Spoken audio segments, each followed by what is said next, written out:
What's involved in the appraisal process?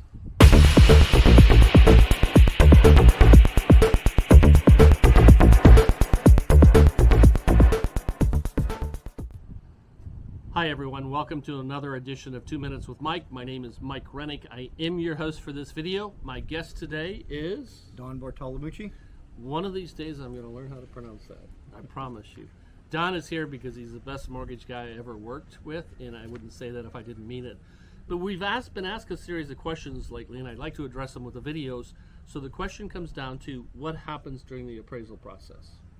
Well, the appraisal is where an independent third-party realtor, who is a certified appraiser, goes out to a property and identifies what his or her opinion is of the value of the home.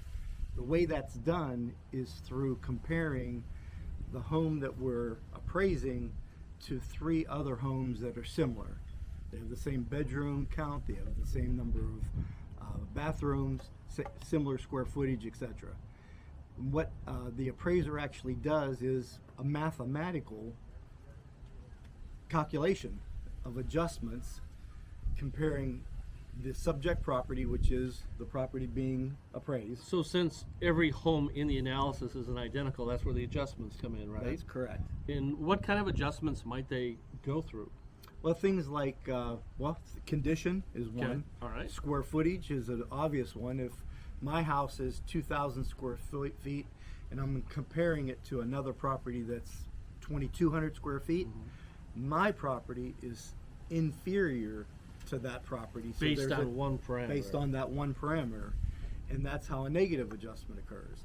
Let's say the property has 3 bathrooms and the property that we're comparing it to has 2.5. Well, my subject property is going to have a positive adjustment because it's superior to that one that only has 2.5 bathrooms. So you said something that was key at the top of the video, and I agree with it. It's one person's opinion. Even though there's a scientific methodology and appraisers have to justify their study, you can still get 2 different appraisers that could render a different opinion on a home. Is that correct? Certainly. I mean, it's not a perfect science, or else we wouldn't need an appraiser. So we worked together on many deals, and correct me if this is not a statement of fact, but the realtor or the mortgage person has no input, 0 input into the appraisal process. As a matter of fact, there's a law, a regulation that we can't, so that is correct. Okay, so it's an independent party's valuation. Some mortgages require it. Cash buyers sometimes will require it, but those are the steps to go through. The appraiser will go in, they'll do a mathematical or an analysis of the property compared to what's recently sold.